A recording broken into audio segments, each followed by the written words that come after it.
अस्सलामु अलैकुम नाज़रीन।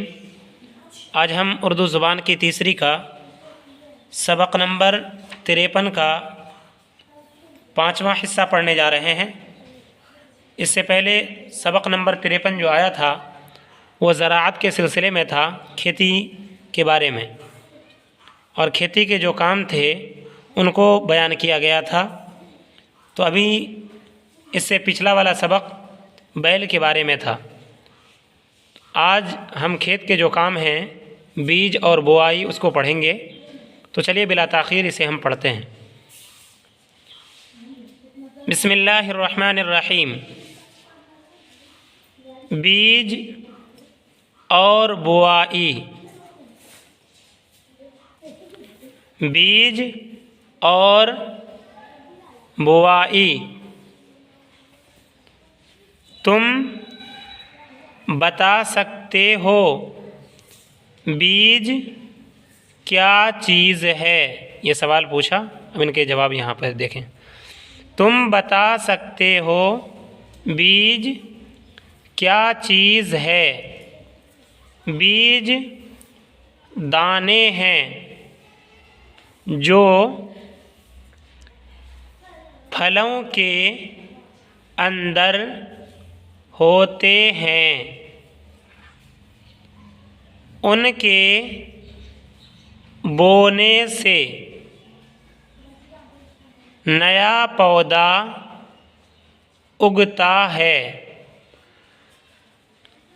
अच्छा, बुआई किसे कहते हैं? बीज को नर्म व बारीक, नर्म व बारीक ना पढ़िएगा बल्कि नर्म व बारीक, वाव के माने और, बीज को नर्म व बारीक मिट्टी में दबा देना बुआई कहलाता है। बुआई किसे कहते हैं? यहाँ पर बताया कि बीज को नर्म व बारीक मिट्टी में दबा देना बुआई कहलाता है। बीज बोने के क्या क्या तरीक़े हैं? यानी किस किस तरीक़े से बीज बोए जाते हैं, सवाल है। तो अब बीज बोना किस तरीक़े से होता है उनको बताएंगे। एक तो इस तरह बोया जाता है कि तैयार खेत में बीज को हाथ से छिट दिया। हाथ से छीटना, हाथ में ले लेते हैं और हाथ फेर फेर करके दूर से ही छीट देते हैं। एक तो इस तरह बोया जाता है कि तैयार खेत में, तैयार खेत क्या? यानी जोता हुआ खेत में जिसकी मिट्टी खूब बारीक कर दी गई हो, तैयार खेत में बीज को हाथ से छिट दिया और हल चलाकर मिट्टी में दबा दिया। इसको छठेवां बुआई कहते हैं। छठेवां बुआई क्यों? इसलिए कि छीट कर बोया गया है, इसलिए छठेवां बुआई कहते हैं। मगर ज़्यादातर इस तरह होते हैं कि तैयार खेत में एक आदमी तो हल चलाता है, दूसरा आदमी हल के पीछे कुनड़ में बीज डालता जाता है। इसको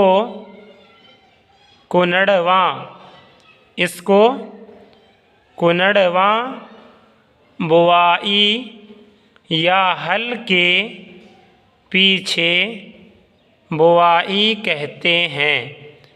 यानी हल लगा देते हैं खेतों में और उससे जोतते ही जाते हैं और पीछे पीछे एक आदमी बीज डालता जाता है। एक बुआई इस तरीके की होती है और एक बुआई छठेवां जो छींट करके बोया जाता है। तो ये बीज बोने के तरीक़े बतला दिए दो। अब यहाँ से फिर देखते हैं।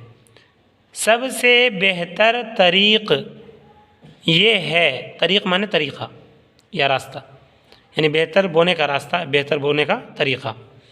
सबसे बेहतर तरीक़ ये है कि सीधी कतारों में, कतार के माने आते हैं लाइन, सीधी लाइन, कतारों में बीज बोया जाए। अव्वल यानी पहले, अव्वल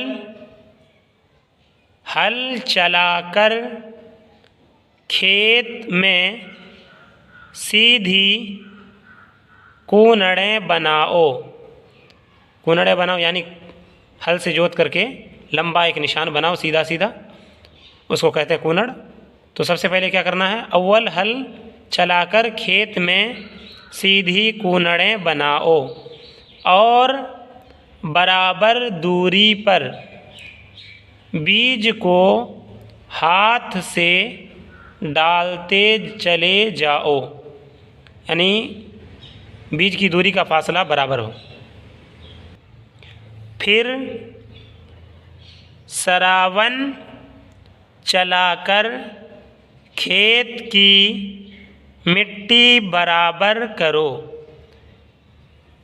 इसको सरावन कहते हैं। एक लंबा सा तख्ता होता है जिसे दोनों तरफ रस्सी बांधकर बैलों से खिंचवाते हैं ताकि मिट्टी बराबर हो जाए, जैसा कि अभी आपने पीछे पढ़ा था। फिर सरावन चलाकर खेत की मिट्टी बराबर करो। इसको लाइन की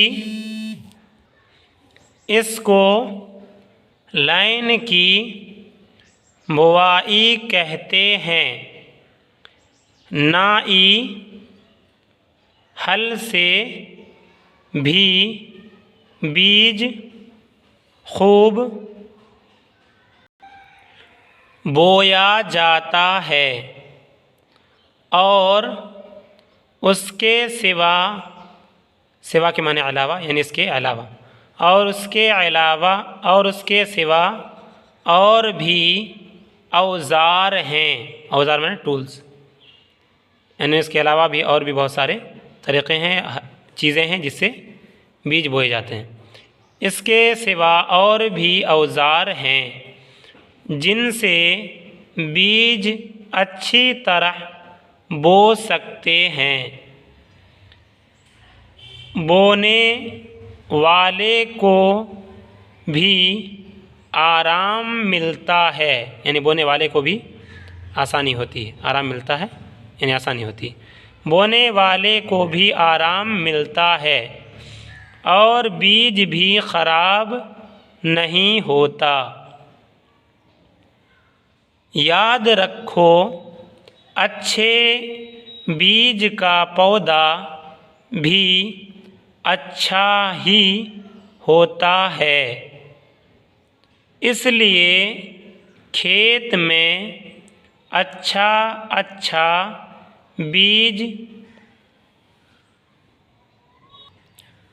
चुन छांट कर, छानट लिखा जाता है लेकिन पढ़ेंगे इस नून को नुगुन्ना पढ़ेंगे, चुन छांट कर बोना चाहिए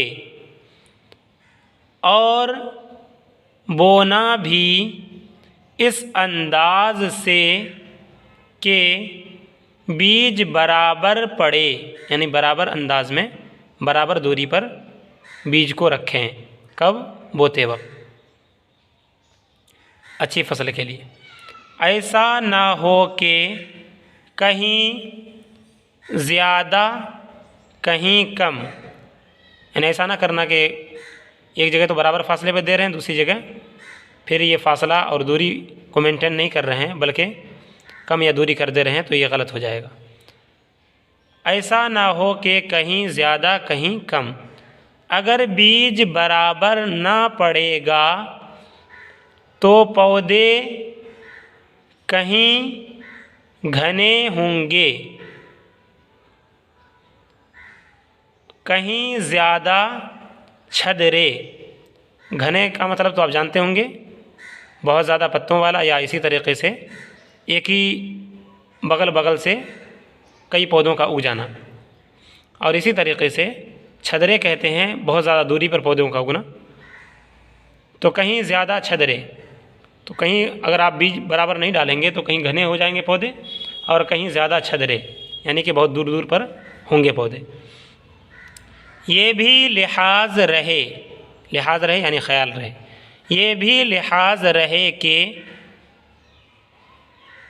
बीज यकसां, यकसां के माने बराबर, बीज यकसां गहराई में दबाया जाए, यानी बराबर दूरी पर भी रखना है और बराबर गहराई भी मेंटेन करनी है। वरना बीज आगे पीछे जमेंगे, यानी कहीं से पौधा जल्दी उग जाएगा और कहीं से पौधा जल्दी नहीं उगेगा अगर आप गहराई को सही अंदाज से नहीं रखेंगे तो। वरना बीज आगे पीछे जमेंगे यानी निकलेंगे उनके पौधे, और इसी तरह आगे पीछे पककर तैयार होंगे। तो नाज़रीन, ये था आज का सबक नंबर 53 का 5वां हिस्सा जो हमने पढ़ दिया। उम्मीद है कि आप सबों को समझ में आया होगा, और इन बातों का आप ख्याल रखें कि समझ कर उर्दू को पढ़ने की कोशिश करें। इससे आपकी उर्दू समझने की सलाहियत अच्छी हो जाएगी और उर्दू पढ़ने में अच्छा भी लगेगा जब आप समझ कर पढ़ेंगी। तो चलिए सबक को यहीं पर रोकते हैं, और आखिर में आप सबों से गुजारिश है कि वीडियो को ज़्यादा से ज़्यादा लोगों तक फैला दिया करें ताकि ज़्यादा से ज़्यादा लोग फ़ायदा उठा सकें और हमें इस बात की खुशी हो। अस्सलामु अलैकुम व रहमतुल्लाहि व बरकातुहू।